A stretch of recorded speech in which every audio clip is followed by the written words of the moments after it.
इस देश का मुसलमान सबके लिए, सिर्फ मुसलमान के लिए नहीं, इस देश का मुसलमान हिंदुओं के लिए भी, सिखों के लिए भी, ईसाइयों के लिए भी, दलितों के लिए भी, पिछड़ों के लिए भी, सबके लिए भी, हिंदुस्तान के लिए, लोकतंत्र के लिए, संविधान के लिए।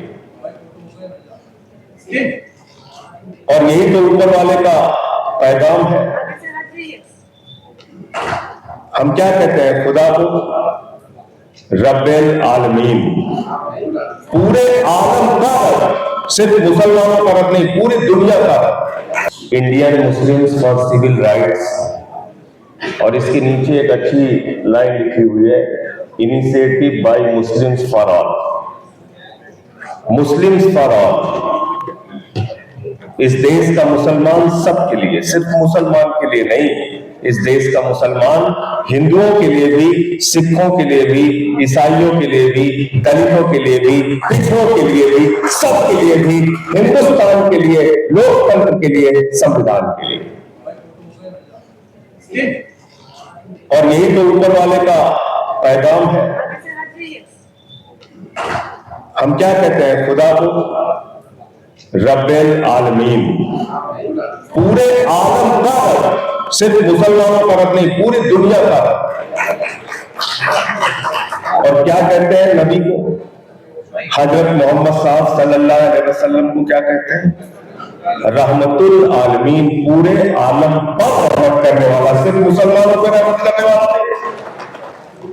तो जब आपने यहां पे लिखा है कि मुस्लिम्स फॉर ऑल, इसका मतलब कि इस देश का मुसलमान सबके लिए खड़ा होगा, हिंदुस्तान के लिए खड़ा होगा, एक एक आवाज के लिए खड़ा होगा।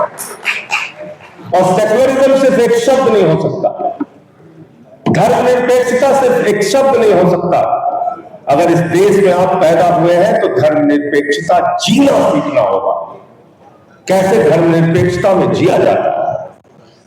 शब्द तो सेक्युलरिज्म का आप बोल सकते हैं, पढ़ सकते हैं, बहुत अच्छे अच्छे भाषण दे सकते हैं, लेकिन जो सेक्युलरिज्म हमारे कॉन्स्टिट्यूशन में लिखा हुआ है, जब कहते हैं हम हिंदुस्तान एक सेक्युलर मुल्क है, ये मुल्क है हिंदुओं के लिए भी, मुसलमानों के लिए भी, सिखों के लिए भी, ईसाइयों के लिए भी, बौद्धों के लिए भी, सबके लिए, जब हम सेक्युलरिज्म की बात करते हैं तो सेक्युलरिज्म वो शब्द है जिसको आपको जीना सीखना होगा, अपने आचरण में लाने का प्रयास करना होगा। खाली बोलने से काम नहीं चलेगा। मैं तो उत्तर प्रदेश के सुल्तानपुर के छोटे से जिले में पैदा हुआ। 7वीं के बाद मेरे दोस्त थे इरफान, अशोक सिंह, मासूद, हम सारे लोग साथ साथ खेले बड़े। और फिर मैं पढ़ाई के लिए उड़ीसा चला गया, माइनिंग इंजीनियरिंग की पढ़ाई के लिए, वहां से डिप्लोमा किया। और हालात बदले, उस समय 6 दिसंबर 1992 भी हुआ, मैं घर पे नहीं था, लेकिन सबसे पहला शख्स मेरे घर पे अगर कोई पहुंचने वाला था तो मेरा दोस्त इरफान। और उसने जाके कहा कि अगर इस घर की तरफ आंख उठा के भी देखा तो मेरी लाश के ऊपर होकर गुजरना पड़ेगा। ये है सेक्युलरिज्म जो हमने जिया है। उसको कैंसर की बीमारी हो गई, हम लोग साथ साथ रहे। जब उसकी मृत्यु होने लगी तो उसने अपने कागज पे लिख के दिया, अब संजय सिंह इस घर के बेटे हैं, इनको इसी तरीके से साथ में रखना। तो हमने सेक्युलरिज्म को जिया है। ये शब्द नहीं है, सिर्फ एक साथ मिलकर रहना कैसे है ये सीखा है। और आज इतने सालों के बाद इरफान हमारा दोस्त था और आज उसका बेटा सूफियान हमारे बेटे का दोस्त है। हमारे पीढ़ियों के रिश्ते, कोई खड़ा होता है बढ़ाने के लिए चला आता है, जोर जोर से भाषण देगा, लोगों को बांटने का काम करेगा। बांटने से हिंदुस्तान आगे नहीं बढ़ेगा, मोहब्बत की बुनियाद पे हिंदुस्तान आगे बढ़ेगा, नफरत की बुनियाद पे हिंदुस्तान आगे नहीं बढ़ सकता है। यही तो आपके देश की खूबसूरती है, जहां अलग अलग भाषा, अलग अलग जाति, अलग अलग धर्म के लोग एक साथ मिलकर रहते हैं। यही तो आपके देश की खूबसूरती है। पूरी दुनिया में आप जाते हैं, कहते हैं हम इंडियन हैं। यहां आपस में आप नफरत फैलाने की बात है। और एक पार्टी तो दुर्भाग्य से इस देश की सत्ता में 10 साल से है, जिसके खिलाफ हम लोग लड़ रहे हैं, पूरी मजबूती से लड़ रहे हैं और तब तक लड़ते रहेंगे जब तक ये नफरत की विचारधारा का खात्मा नहीं हो जाता। गोडसे की विचारधारा से हिंदुस्तान आगे नहीं बढ़ेगा, गांधी की विचारधारा से हिंदुस्तान आगे बढ़ेगा। ये बाबा साहब के संविधान को मान के हिंदुस्तान आगे बढ़ेगा। लेकिन आज तो जो सरकार है उसको संविधान से ही प्रॉब्लम है। अभी मैंने देखा शशि थरूर जी ने अपने भाषण के बाद कह दिया जय संविधान, तो ओम बिरला जी कहते हैं जय संविधान मत बोलो। क्यों नहीं बोलेंगे जय संविधान? एक नहीं 1000 बार बोलेंगे जय संविधान, क्योंकि ये देश संविधान से ही चलेगा। संविधान के अलावा किसी मोदी और योगी के फरमान से नहीं चलेगा। और अभी यहां चर्चा हो रही थी कि मुसलमान हिंदुओं के लिए बोले, हिंदू मुसलमान के लिए बोले। बहुत अच्छी बात है। अदीब साहब आए थे तो मैंने भी ये बात कही थी। लेकिन अगर सेकुलरिज्म को मजबूत करना है तो बात यहीं तक सीमित नहीं रहेगी, याद रखिएगा। मुसलमान हिंदू के लिए बोले, हिंदू मुसलमान के लिए बोले, हिंदू सिख के लिए बोले, मुसलमान सिख के लिए बोले, सिख हिंदू के लिए बोले, मुसलमान के लिए बोले, यही तक बात सीमित नहीं रहेगी। मैं मानता हूं कि अगर इस देश के सेकुलरिज्म को मजबूत करना है तो हिंदू हिंदू के खिलाफ बोले अगर कुछ गलत कर रहा। गलत तो नहीं कह रहा हूं। अगर मैं हिंदू हूं और कोई हिंदू संगठन बनाकर हमारे समाज को भड़काने का काम करेगा कि चलो भाई मुसलमानों से लड़ना है, झगड़ना है, तो उसके खिलाफ बोलने की जिम्मेदारी हमारी नहीं है। और मुसलमान भी मुसलमान के खिलाफ बोले अगर वो कुछ गलत करने जा रहा है, और सिख भी सिख के खिलाफ बोले अगर वो कुछ गलत करने जा रहा है, और ईसाई भी ईसाई के खिलाफ बोले अगर वो कुछ गलत करने जा रहा है, तभी सेकुलरिज्म मजबूत होगा। ऐसे मजबूत नहीं होगा। पीड़ा यहां पर सबकी कही गई, बहुत अच्छी बात है। आज क्या हो रहा है इस देश के अंदर?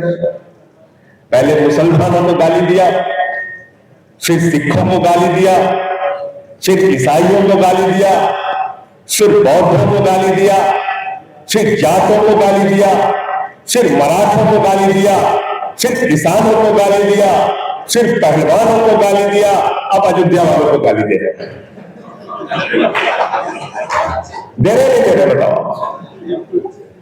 तो भारतीय गालीबाज पार्टी है। मैंने तो इसका नाम बदल के भारतीय झगड़ा पार्टी रख दिया।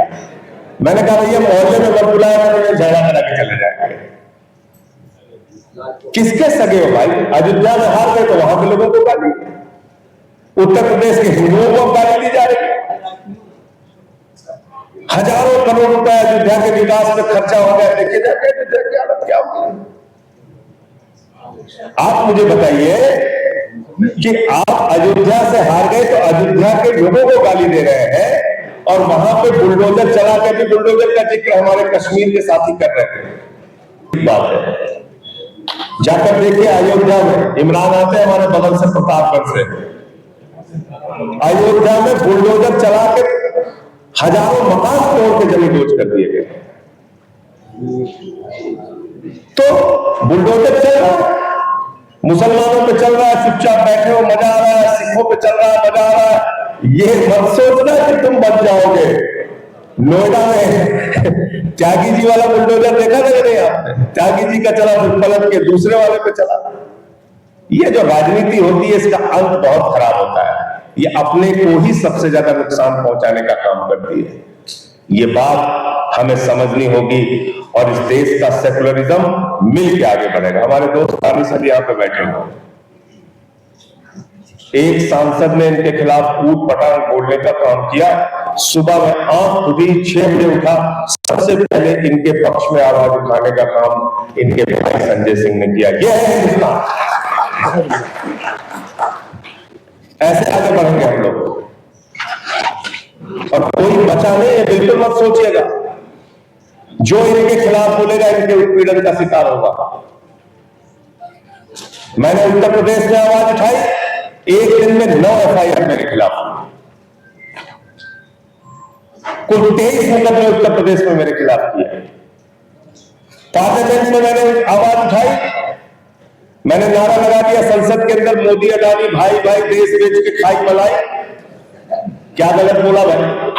एक ही आदमी को हिंदुस्तान की सारी संपत्ति आप देते चले जा रहे हैं। उन कंपनियों से आपने इलेक्टोरल बॉन्ड लिया है जिन्होंने आपको चंदा दिया है, और आप देखिए कहीं सड़क टूट रही है, कहीं टर्मिनल टूट रहा, यही सब चंदा दिए। तो मुझे टारगेट कर लिया इन लोगों ने। जीवन में कभी, मैं चुनौती के साथ कहता हूं, जीवन में कभी एक पैसे की रिश्वत नहीं ली, बेईमानी नहीं किया, इसीलिए आंख में आंख मिलाकर इस सरकार के खिलाफ लड़ पाता हूं। बावजूद इसके इन्होंने मुझे ईडी के जरिए जेल में भेज दिया, 6 महीने जेल में रखा, 6 महीने जेल में रखा। इसलिए किसी के सगे नहीं है, गलतफहमी में किसी को नहीं रहना चाहिए। न मुसलमान, न सिख, न ईसाई, न हिंदू, किसी के सगे नहीं है। जो इनके खिलाफ बोलेगा वो जेल में रहेगा। कभी संजय रावत जेल में रहेंगे, कभी अनिल देशमुख जेल में रहेंगे, कभी हेमंत सोरेन जेल में रहेंगे, कभी ममता बनर्जी के मंत्री जेल में रहेंगे, कभी अरविंद केजरीवाल जेल में रहेंगे, मनीष सिसोदिया जेल में रहेंगे, सत्येंद्र जैन जेल में रहेंगे। मुझे जेल में रखा, लड़ रहे इसलिए तो रखा।